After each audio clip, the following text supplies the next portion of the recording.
November 11ನೇ ತಾರೀಕು ಇರೋರು ಉತ್ತರ ಭಾರತದಿಂದ ಬಂದಂತವರು ಆ ವೇದಿಕೆಯಲ್ಲಿ ಮುಖ್ಯಮಂತ್ರಿಯವರಿಗೆ ಮನವಿ ಮಾಡಿಕೊಂಡೆ. ಅಲ್ಲಿ ಒಬ್ಬ ಬರ್ತಾನೆ, ರಾಜ್ಕುಮಾರ್ ಅಭಿಮಾನಿಗಳ ಸಂಘ. ಅವತ್ತು ಕರ್ನಾಟಕದಲ್ಲಿ ನಾವು ಸವಾಲ್ ಆಗ್ತೀವಿ, ನೀನು ಗಂಡಸೆ ಆಗಿದ್ರೆ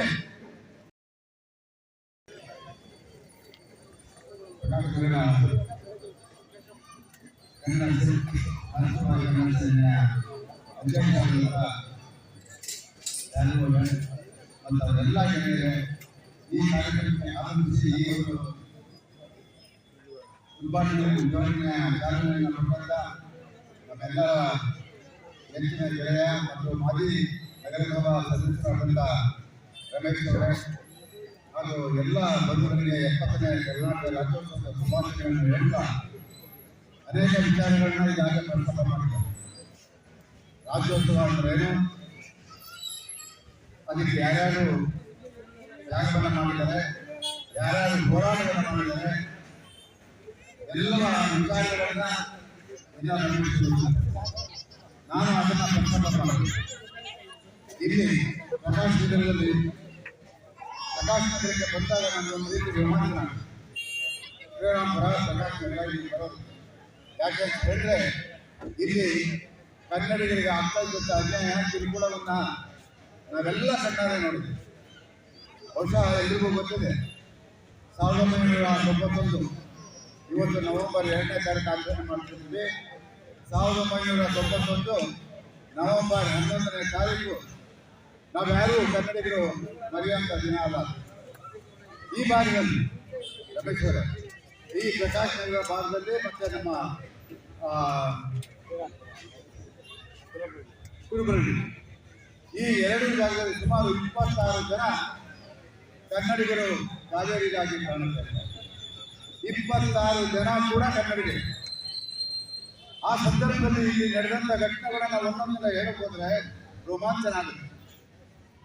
ಆ ಸಂದರ್ಭದಲ್ಲಿ ಯಾವ ಭಾಷೆಯ ಜನ ಇವತ್ತು ಒಂದಾಗಿದ್ದಾರೆ, ಯಾವ ಪರಭಾಷೆಯ ಜನ ಇವತ್ತು ಒಂದಾಗಿದ್ದಾರೆ, ಅದು ನಮಗೊಂದು ರೀತಿ ಖುಷಿ.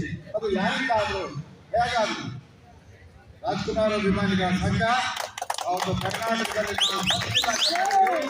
ಒಂದು ರೀತಿ ಅನ್ನೋದನ್ನು ತೋರಿಸಿಬಿಟ್ಟು ಇದೇ ರಾಜ್ಕುಮಾರ್ ಅಭಿಮಾನಿಗಳ ಸಂಘ ಅವತ್ತು ಇಲ್ಲಿ ಇದೇ ಜಾಗದಿಂದ ಪಕ್ಕದಲ್ಲೇ ಇದೆ ಅಭಿಮಾನಿ ಈ ಸಂಜೆ ಪತ್ರಿಕೆ ಕಚೇರಿ. ಆ ಕಚೇರಿಯನ್ನ ಇಡೀ ಒಂದು ಹಾಳನ್ನು ಬಿಡಲಿಕ್ಕೆ ಲೂಟಿ ಮಾಡಿ ಆ ಕಚೇರಿಯನ್ನು ಮಾಡಲಾಗಿದೆ. ಅದನ್ನು ಸಹಿಸಿಕೊಂಡು ವೆಂಕಟೇಶ್ವರ್ ಇದೆಲ್ಲವನ್ನು ನಾವು ಕಣ್ಣಿಂದ ನೋಡಿದ್ದೀವಿ. ಹಾಗಾಗಿ ಸ್ನೇಹಿತರೆ, ಇವತ್ತು ಎಲ್ಲರೂ ಕೂಡ ಇಲ್ಲಿ ಒಂದಾಗಿ ಬಾಳ್ತಾ ಇದ್ದಾರೆ. ಅದು ಕನ್ನಡಿಗರ ಹೋರಾಟದಿಂದ ಅಂತ ಹೇಳ್ಬಿಟ್ಟು ನಾನು ಹೆಮ್ಮೆಯಿಂದ ಹೇಳ್ಬೋದು. ನಾವ್ಯಾರು ಪರಭಾಷೆಯವ್ರನ್ನ ಇವತ್ತು ನಾವ್ಯಾರು ಕೂಡ ವಿರೋಧ ಮಾಡೋದು. ಎಲ್ಲರೂ ನಾವೆಲ್ಲ ಭಾರತೀಯರು, ನಾವೆಲ್ಲ ಅನ್ಕೊಂಡಿರ್ತೇವೆ. ಆದರೆ ಕರ್ನಾಟಕಕ್ಕೆ ಬಂದ ಮೇಲೆ ನೀವು ಕನ್ನಡವನ್ನು ಕಡ್ಡಾಯವಾಗಿ ಕಲಿಯಲೇಬೇಕು, ಕನ್ನಡಿಗರಾಗಿ ಬದುಕಲೇಬೇಕು ಅನ್ನೋದು ನಮ್ಮ ಉದ್ದೇಶ, ಅದು ನಮ್ಮ ಹೋರಾಟ. ಈಗ ಬದಲಾವಣೆ ಆಯಿತು. ಈಗ ಯಾವ ಪರಭಾಷೆಯವರು ಕೂಡ ನಮ್ಮ ವಿರುದ್ಧ ಧ್ವನಿ ಎತ್ತಾ ಇಲ್ಲ. ಇವಾಗ ಎತ್ತಾ ಇರೋರು ಉತ್ತರ ಭಾರತದಿಂದ ಬಂದಂಥ ಜನ ಇವತ್ತು ನಮ್ಮ ಉದ್ಯೋಗಿಗಳನ್ನ, ನಮ್ಮ ಕೆಲಸ ಕಾರ್ಯಗಳನ್ನ ಎಲ್ಲ ಅವ್ರು ಕಿತ್ಕೊಳ್ತಾ ಇದ್ದಾರೆ. ನಾನು ನಿನ್ನೆ ಮುಖ್ಯಮಂತ್ರಿಗಳು ಒಂದು ಸಭೆಯಲ್ಲಿ ನಾನು ಹೇಳಿದೆ, ಮೈಸೂರು ಬ್ಯಾಂಕ್ ಸರ್ಕಲ್ನಲ್ಲಿ ಮುಖ್ಯಮಂತ್ರಿಗಳು ಆಗಮಿಸಿದ್ರು, ವಾಟಾಳ್ ನಾಗರಾಜ್ ಅವರು ನಾನು ಇಬ್ಬರು ಕೂತಿದ್ದು. ಆ ವೇದಿಕೆಯಲ್ಲಿ ಮುಖ್ಯಮಂತ್ರಿಯವರಿಗೆ ಮನವಿ ಮಾಡಿಕೊಂಡೆ, ದಯಮಾಡಿ ದ್ವಿಭಾಷಾ ಸೂತ್ರವನ್ನ ನೀವು ಜಾರಿ ತರಲೇಬೇಕು ಅಂತ ಹೇಳ್ಬಿಟ್ಟು ಒತ್ತಾಯವನ್ನು ಮಾಡಿದಾಗ ಅವರು ಸಚಿವ ಸಂಪುಟದಲ್ಲಿ ಇಟ್ಟು ನಾನು ತೀರ್ಮಾನ ತಗೊಂಡು ನಾನು ಕೂಡ ದ್ವಿಭಾಷಾ ಸೂತ್ರದ ಪರವಾಗಿದ್ದೀನಿ ಅಂತ ಹೇಳ್ಬಿಟ್ಟು ಧ್ವನಿಯಿರ್ತೀನಿ. ಅದಾದ್ಮೇಲೆ ರಮೇಶ್ ಅವರು ಮಾತಾಡಿದ್ರು, ಮಹಾಜನ್ ವರದಿ ಅಂತ ಹೇಳಿದ್ರು. ಆ ಮಹಾಜನ್ ವರದಿ ಏನ್ ಹೇಳುತ್ತೆ, ಯಾವ ಮಹಾರಾಷ್ಟ್ರದ ಜನ ಬೆಳಗಾಂ ನಗರವನ್ನ ಬಾಂಬೆ ಅವರ ಮರಾಠಿ ಭಾಷೆಗೆ, ಮರಾಠಿ ದೇಶಕ್ಕೆ ಅದು ಸೇರಬೇಕು, ಅದು ಮರಾಠಿಗರದು ಆ ಬೆಳಗಾಂ ಅಂತ ಹೇಳಿ ಈಗಾಗಲೇ ಕೋರ್ಟ್ನಲ್ಲಿ ಅವರು ವಾದ ಮಂಡನೆ ಮಾಡಿದ್ದಾರೆ. ಆದರೆ ನಮ್ಮ ಮಹಾರಾಷ್ಟ್ರದ ಜನ, ಆದರೆ ನಮ್ಮ ಉದ್ದೇಶ ಇಷ್ಟೇ, ಯಾವುದೇ ಕಾರಣದಲ್ಲೂ ಒಂದು ಇಂಚು ನೆಲವನ್ನ ಮಹಾರಾಷ್ಟ್ರಕ್ಕೆ ಬಿಟ್ಕೊಡೋದಕ್ಕೆ ನಾವು ಯಾರು ತಯಾರಿಲ್ಲ. ಅದು ಮಹಾಜನ್ ವರದಿನೇ ಅಂತಿಮ ಅಂತಕ್ಕಂಥ ಮಾತನ್ನ ನಾನು ಹೇಳಿದೆ. ಮಹಾಜನ್ ವರದಿ ಏನ್ ಹೇಳುತ್ತೆ, ಬೆಳಗಾಂ ಕರ್ನಾಟಕಕ್ಕೆ ಸೇರಬೇಕು ಅಂತ. ಅಲ್ಲಿಯೇ ಒಬ್ಬ ಬರ್ತಾನೆ, ಅಲ್ಲಿಯೇ ಒಬ್ಬ ಮುಖ್ಯಮಂತ್ರಿ ಬರ್ತಾನೆ, ಶರದ್ ಪವಾರ್ ಬರ್ತಾರೆ. ಬೆಳಗಾವಿಗೆ ಬರ್ತೀನಿ, ಬೆಳಗಾಂ ನಗರವನ್ನ 100 ಕೋಟಿ ಆಗಿನ ಕಾಲಕ್ಕೆ 100 ಕೋಟಿಗೆ ಕೊಡ್ತೀನಿ ಅಂತ ಹೇಳ್ತಾರೆ. ಪ್ರಬಲವಾದಂಥ ಶಕ್ತಿಯ ಒಂದು ರಾಜಕಾರಣ. ನಾನು ಅದೇ ಬೆಳಗಾವಿಗೆ ಹೋಗಿ ಸಾರ್ವಜನಿಕ ಸಭೆಯನ್ನ ಮಾಡಿ ಆ ಶರದ್ ಪವಾರ್ಗೆ ಒಂದು ಸವಾಲು ಹಾಕ್ತೀನಿ. ನೀನು ಗಂಡಸೆ ಆಗಿದ್ರೆ ಬೆಳಗಾವಿನ ಕುಂತ್ಕೊಳ್ಳೋದಲ್ಲ, ಬೆಳಗಾವಿ ನೆಲಕ್ಕೆ ಕಾಲಿಟ್ರೆ ಕಾಲು ಕತ್ತರಿಸ್ತೀನಿ ಅಂತ ಅವತ್ತು ಬೆಳಗಾವಿನ ಘೋಷಣೆ ಹಾಕ್ತೀನಿ, ಪ್ರತಿಜ್ಞೆ ಮಾಡುವುದು. ಎಲ್ಲವೂ ಕೂಡ ನಮ್ಮ ಕಣ್ಮುಂದೆ ನೆರವೇರಿದೆ.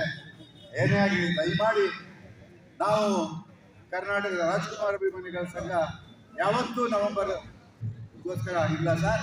ನಿರಂತರವಾಗಿ 365 ದಿನ ಕನ್ನಡದ ಕೆಲಸವನ್ನ ಈ ಭಾಗದಲ್ಲಿ ಮತ್ತು ಕರ್ನಾಟಕದಲ್ಲಿ ಮಾಡ್ತಾ ಇದ್ದಾರೆ.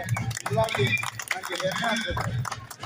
ಯಾವ ಹಿನ್ನೆಲೆ ಇದೆ, ಯಾರ ಬೆಂಬಲ ಅಥವಾ ಮತ್ತೊಂದು ಏನು ಇದ್ದೇನೆ, ಈ ಭಾಗದಲ್ಲಿ ತ್ಯಾಗರಾಜು ರಾಜ್ಕುಮಾರ್ ಅಭಿಮಾನಿಗಳ ಸಂಘವನ್ನು ಕಟ್ಟಿ ಇಂಥ ಒಂದು ಕಾರ್ಯಕ್ರಮವನ್ನು ಮಾಡ್ತಾ ಇದ್ದಾರೆ. ನಾವೆಲ್ಲ ಅವರ ಕೈಗಳು. ಯಾಕೆ ಅಂತ ಹೇಳಿದ್ರೆ ನಮಗಾಯ್ತು 73-74 ವರ್ಷ ಆಯ್ತು, ಎಷ್ಟು ದಿನ ಬದುಕ್ತೀವೋ ಗೊತ್ತಿಲ್ಲ.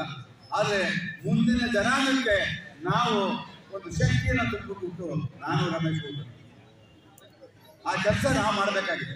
ನಾವೇ ಬೆಳಿಬೇಕು, ನಾವೇ ಮೆರೀಬೇಕು ಅಂತ ಖಂಡಿತ ನಮ್ಮ ಯಾರಿಗೂ ಆಸೆ ಇಲ್ಲ. ನಾವೆಲ್ಲ ರಾಜ್ಕುಮಾರ್ ಅವರ ಆದರ್ಶಗಳನ್ನ ಪಾಲನೆ ಮಾಡಿಕೊಂಡು ಬದುಕಿರುವಂಥದ್ದು. ಇವತ್ತೇನಾದರೂ ನೀವು ಇಷ್ಟು ಗೌರವ ಕೊಟ್ಟಿದ್ರೆ ಅಥವಾ ಈ ಪ್ರೀತಿಯಿಂದ ನಡ್ಕೊಂಡಿದ್ರೆ ನಾನು ಮಾಡಿದಂಥ ಹೋರಾಟ ಇವಾಗ ಹೇಳ್ತೀನಿ, ಕಾಯ ವಾಚ ಮನಸ್ಸ ನಾನು ಯಾವತ್ತೂ ಕೂಡ ಈ ಒಂದು ನಾಡಿಗೆ ಅನ್ಯಾಯ ಮಾಡಲಿಲ್ಲ. ಆ ಹೆಸರನ್ನ ಇಲ್ಲಿವರೆಗೂ ನಾನು ಉಳಿಸ್ಕೊಂಡಿದ್ದೀನಿ. ಅದಕ್ಕೆ ಎಲ್ಲರೂ ಒಂದು ರೀತಿಯ ಪ್ರೀತಿಯನ್ನ ವಿಶ್ವಾಸವನ್ನ ತೋರಿಸೋದು. ಅದಕ್ಕೆ ಬಹುಶಃ ಇವತ್ತಿನ ಚಳುವಳಿಗಳನ್ನು ನೋಡಿದ್ರೆ ಎಲ್ಲೋ ಒಂದು ಕಡೆ ತಲೆ ತಗ್ಸುವಂಥ ಕೆಲಸ ಆಗ್ತಾ ಇದೆ. ಇರಲಿ, ಅವ್ರ ಬದುಕಿಗೆ ಏನಾದ್ರು ಮಾಡ್ಕೊಂಡಿದ್ದೆ. ಆದರೆ ರಾಜ್ಕುಮಾರ್ ಅಭಿಮಾನಿಗಳ ಸಂಘ ಕನ್ನಡಿಗರು ನೀವು ನಿಜವಾದ ಸೇವೆಯನ್ನ ಕರ್ನಾಟಕಕ್ಕೆ ಮಾಡಬೇಕು ಅಂತ ನಾನು ನಿಮ್ಮಲ್ಲಿ ಕೇಳ್ಕೊಳ್ತೀನಿ. ಈ ಒಂದು ಸಭೆ ಇವತ್ತು ನಡೀತಾ ಇದೆ. 1ನೇ ತಾರೀಕು ಯಾಕೆ ಇಟ್ಕೊಂಡಿಲ್ಲ ಅಂತ ಗೊತ್ತಿಲ್ಲ. ಒಳ್ಳೆ ಕೆಲಸ ಮಾಡಿದ್ದೀರಾ. 2ನೇ ತಾರೀಕು ಇಟ್ಕೊಂಡು ಎಲ್ರಿಗೂ ಅನುಕೂಲ ಆಗೋ ಥರದಲ್ಲಿ ನೀವು ಮಾಡಿದ್ದೀರಾ. ಯಾಕೋ ಒಳ್ಳೆಯದಾಗಲಿ.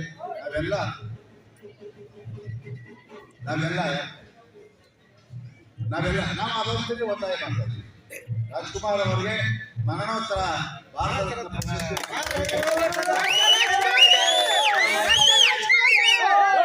ಒಟ್ಟಿಂದ ನಾವು ಅದನ್ನ ಮಾಡ್ತಾ ಇದ್ವಿ, ಪ್ರಯತ್ನ ಮಾಡ್ತಾ ಇದ್ವಿ.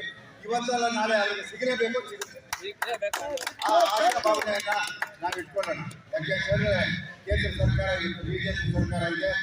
ಇದೇ ಬಿಜೆಪಿ ಸರ್ಕಾರದ ಒಂದು ಗುಂಡಿಯಾಗಿ ರಮೇಶ್ ಅವರು ಕೆಲಸ ಮಾಡ್ತಾ ಇದ್ದಾರೆ. ಅವರು ಕೂಡ ಪ್ರಯತ್ನ ಮಾಡಬೇಕು ಅಂತ ಒತ್ತಾಯವನ್ನು ಮಾಡ್ತಾ ಇದ್ದೀವಿ. ಒಂದು ಮಾತು ಹೇಳ್ತೀನಿ, ನಾವೆಲ್ಲ ಪ್ರಶಸ್ತಿ ಬೇಕು, ನಮ್ಗೆ ಬೇಕು ಅಂತ ಎಲ್ಲ ಪರದಾಡ್ತೀವಿ. ರಾಜ್ಕುಮಾರ್ ಯಾವತ್ತೂ ಕೂಡ ಪ್ರಶಸ್ತಿಯನ್ನ ಅವಾಗ ಅವರು ಯಾವತ್ತೂ ಕೇಳಿಲ್ಲ. ಒಂದು ಮಾತು ನಿಮ್ಗೆ ಹೇಳ್ತೀನಿ, ಅವ್ರಿಗೆ ಕರ್ನಾಟಕ ರತ್ನ ಪ್ರಶಸ್ತಿ ಕೊಡಬೇಕು ಅಂತ ಸರ್ಕಾರ ತೀರ್ಮಾನ ಮಾಡಿದಾಗ ರಾಜ್ಕುಮಾರ್ ಅವರು ಮಾತಾಡ್ತಾರೆ, ನನಗಿನ್ನ ಹಿರಿಯ ಜೀವ, ಹಿರಿಯ ಸಾಹಿತಿ ಕುವೆಂಪು ಅವರಿಗೆ ಕೊಟ್ಟ ಮೇಲೆ ನಾನು ಆ ಪ್ರಶಸ್ತಿನ ತಗೊಂಡಿದ್ದೀನಿ, ಅಲ್ಲಿವರೆಗೆ ನಾನು ತಗೊಳ್ಳಿಲ್ಲ ಅಂತ ರಾಜ್ಕುಮಾರ್ ಅವರು ಅದೇ ಹಾಗೆಯೇ ನಾವೆಲ್ಲರೂ. ಹಾಗಾಗಿ ಸ್ನೇಹಿತರೆ, ಈ ಒಂದು 70ನೇ ರಾಜ್ಯೋತ್ಸವ ಸಂದರ್ಭದಲ್ಲಿ ಮುಂದಿನ ಕನ್ನಡದ ಕೆಲಸಗಳನ್ನು ನಾವೆಲ್ಲರೂ ಸೇರಿ ಮಾಡೋಣ. ಯಾವುದೇ ಕಾರಣಕ್ಕೂ ಹಿಂದಿಯ ಹೇಳಿಕೆಯನ್ನ ಇಡೀ ಕರ್ನಾಟಕದ ಕನ್ನಡಿಗರು ನಾವು ವಿರೋಧ ಮಾಡ್ತೀವಿ. ನಮ್ಗೆ 2 ಭಾಷೆ, ಒಂದು ಕನ್ನಡ, ಒಂದು ಇಂಗ್ಲಿಷ್. ಇವೆರಡು ಬಿಟ್ಟರೆ 3ನೇ ಭಾಷೆ ಹಿಂದಿ ಹೇಳಿಕೆಯನ್ನ ನಾವು ಕಡಾಖಂಡಿತವಾಗಿ ವಿರೋಧಿಸ್ತೀವಿ ಅಂತ ನಾವೆಲ್ಲ ಬೇಕಾಗಿಲ್ಲ ನಮಗೆ. ಹಾಗಾಗಿ ಸ್ನೇಹಿತರೆ, ಇವತ್ತು ನಾವೆಲ್ಲ ಸೇರಿದ್ದೀವಿ, ಒಂದು ಒಳ್ಳೆಯ ಕಾರ್ಯಕ್ರಮವನ್ನು ಮಾಡ್ತಾ ಇದ್ದಾರೆ. ಇದಕ್ಕೆ ರಮೇಶ್ ಅವರು ನಾನು ಕೂಡ ತುಂಬ ಮನಸ್ಸಿನಿಂದ ಈ ಕಾರ್ಯಕ್ರಮ ಉದ್ಘಾಟನೆ ಮಾಡಿದ್ದೀವಿ. ಒಳ್ಳೆಯದಾಗಲಿ, ಭಗವಂತ ಒಳ್ಳೆಯದಾಗಲಿ. ಸಿರಿಗೇಂದ್ರ ಗೆಲ್ಲಿಗೆ, ಸಿರಿಗೇಂದ್ರ